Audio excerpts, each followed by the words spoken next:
Assalamualaikum warahmatullahi wabarakatuh.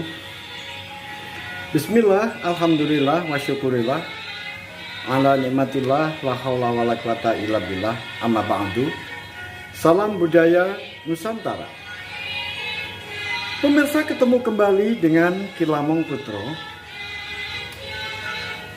Pada kesempatan ini saya akan menjelaskan tentang adanya sebuah budaya di masyarakat kita, yaitu budaya perpekan. Apa itu yang dimaksud dengan budaya perpekan? Pemirsa, dimanapun Anda berada, masyarakat kita, khususnya masyarakat Jawa, ketika bulan puasa menjelang tiba, maka pada zaman dahulu para leluhur kita,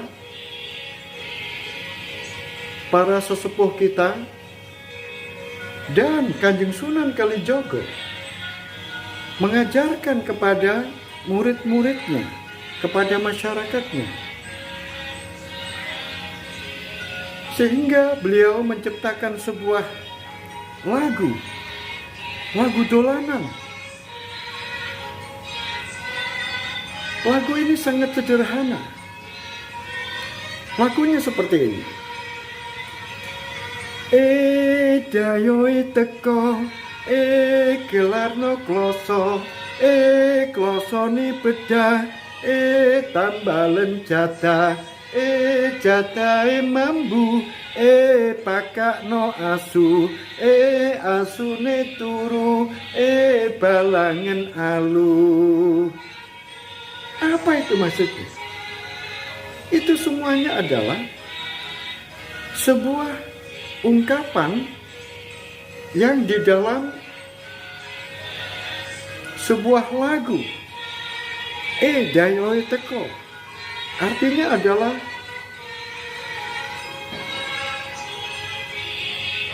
menyambut kedatangan bulan Ramadan. Marhaban ya Ramadan, selamat datang bulan suci Ramadan. Dayoe teko. Jadi Kanjeng Sunan Kalijogo menganggap bahwa bulan Ramadan itu merupakan dayo, tamu. Karena tamu maka harus dihormati. Karena tamu maka harus dihargai. Karena menghargai tamu adalah kewajiban. Oleh sebab itu diperintahkan gelarno kloso. Artinya orang Jawa itu kalau ada tamu adalah gupuk, lungguh, dan suguh. Gupuk ini artinya adalah sebuah respect terhadap tamu yang hadir. Kemudian lungguh ini adalah disiapkan tempat duduk yang baik, jadi persilakan untuk duduk. Bagaimana baiknya? Kemudian suguh. Suguh ini adalah suguhan. Suguhan itu bisa suguhan materi dan juga bisa suguhan ucapan. Itu adalah dayoe teko gelarno kloso. Nah, bagaimana kalau klosonya bedah? Bedah di sini artinya adalah kesalahan, dosa. Jadi diri kita ini adalah seperti tikar, malang megung, di anyam ada lajur, ada lusi, ada pakan. Sehingga ibaratnya hidup kita ini adalah seperti itu, malang megung, banyak kesalahan dan banyak dosa. Dan digambarkan diri kita yang sudah malang megung seperti itu, banyak kesalahan itu, apalagi ditambah dengan bedah. Ini menunjukkan bahwa dosa kita itu banyak. dan parah. Oleh sebab itu digambarkan pelosoknya bedah. Kalau pelosoknya bedah, bagaimana? Ya tambah jadah. Masa bisa? Jadah itu adalah makanan. Jadah itu adalah totol. Jadah itu adalah ketan yang ditumbuk halus. Ada yang bilang itu gemblong, tapi ini adalah jadah. Jadah yang terbuat dari ketan itu artinya monggo caketan. Caketan itu adalah mari kita merapat. Kemana? Ya merapat kepada Allah yang menciptakan kita. Merapat kepada Allah yang menjadikan kita. Dengan apa? Dengan jadah. Apa jadah? Jadah itu adalah ibadah. Yaitu mendekatkan diri kita dengan cara beribadah. Mumpung pada bulan Ramadan. Nah itu kalau pelosoknya bedah tambahan jadah. Nah bagaimana kalau jadahnya mambu? Jadah tadi adalah ibadah. Mambu artinya nggak enak dimakan. Barang yang basi. Artinya apa? Kita di dalam menjalankan ibadah ini banyak kekeliruan-kekeliruan, kesalahan-kesalahan. Itu adalah jadahnya mambu. Artinya tidak enak, tidak benar di dalam kita melakukan ibadah.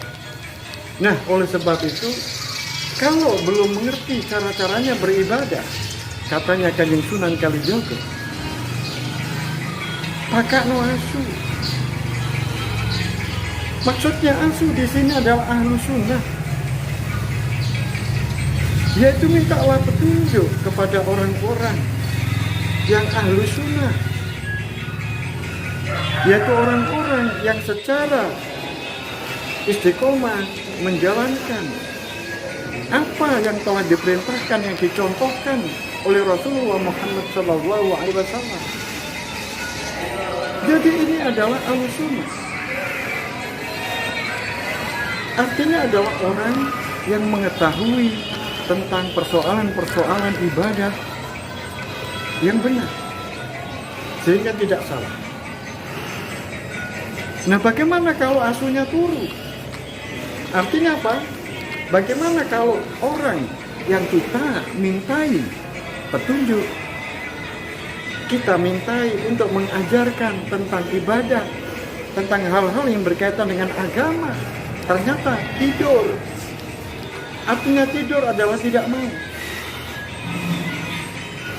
Maka oleh Kanjeng Sunan Kalijogo diperintahkan untuk balangin alu. Maka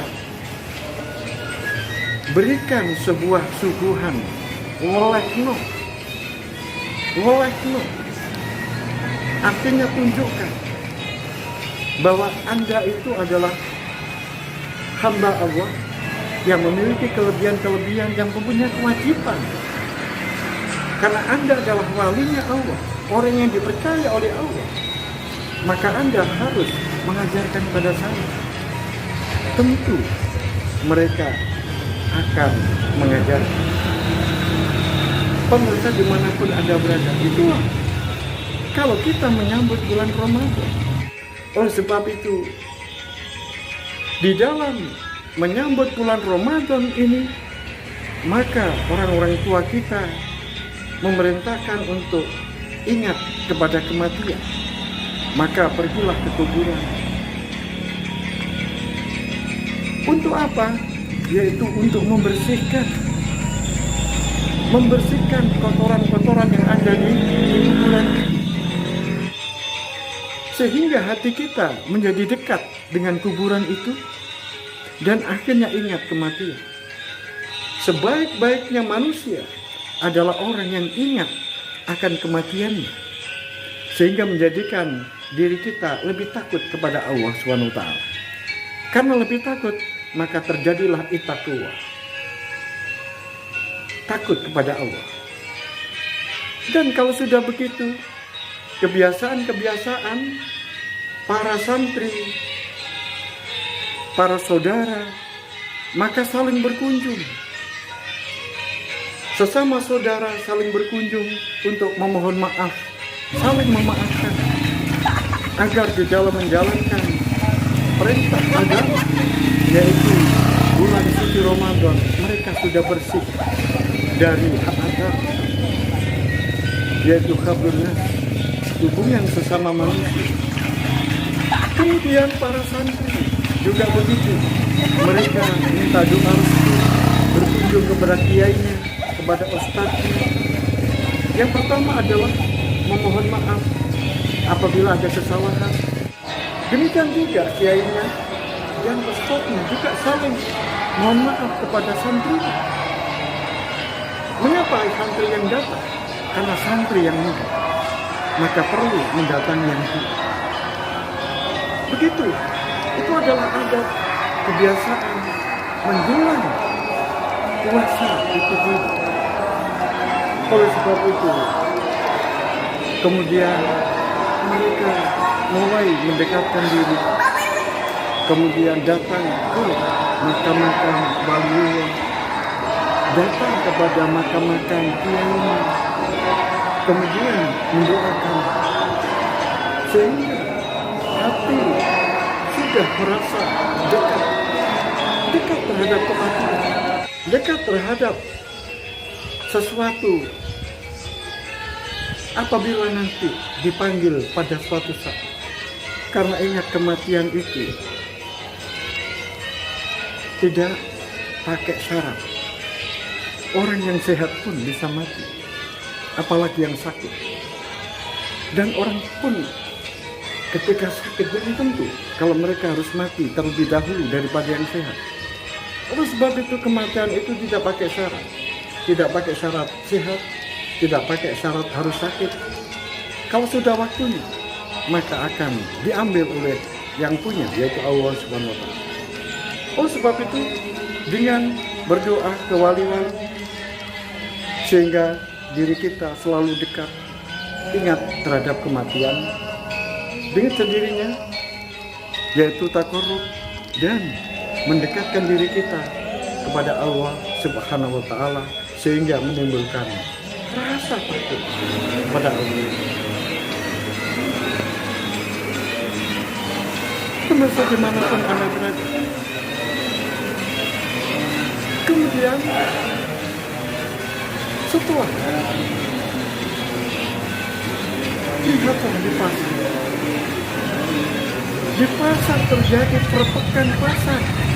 Ini merupakan budaya. Kalau sudah hamil satu, waduh, pasar sudah luar biasa. Tadi pagi saya mencoba untuk survei kedua pasar di dua kecamatan yang berbeda, yaitu Kecamatan Sekaran dan Kecamatan Paciran, yaitu Pasar Sekaran dan Pasar Benulu, yang semula tidak begitu ramai. Tiba-tiba hamil satu, jalan di depan pasar susah, macet. Kemudian bisa diukur berapa sepeda motor yang diparkir, yang dititipkan di dalam penitipan sepeda di depan pasar, demikian banyak. Itu di satu tempat, padahal ada tempat yang lain. Itu menunjukkan gambaran berapa banyaknya orang yang ada di pasar ini. Kalau itu sepeda motor itu satu orang, satu tidak berbondong, itu sudah banyak banget. Apalagi kalau berbondong, dan belum lagi yang jalan kaki, belum lagi yang naik beca, banyak. Akhirnya saya perkirakan ribuan di dalam pasar ini, baik itu di pasar Sekaran maupun di pasar Belimbing. Mengapa mereka seperti itu? Mereka itu sebetulnya adalah berbelanja untuk selamatan megenya. ada yang berbelanja untuk persiapan karena akan menikmati santap sahur yang pertama. Santap sahur yang pertama biasanya adalah istimewa. Ini merupakan sebuah kebiasaan orang tua menyuguhkan yang terbaik bagi anak, sehingga supaya anaknya itu mau supaya anaknya itu mau bersantap sahur. Makanya disuguhi sebuah suguhan makanan.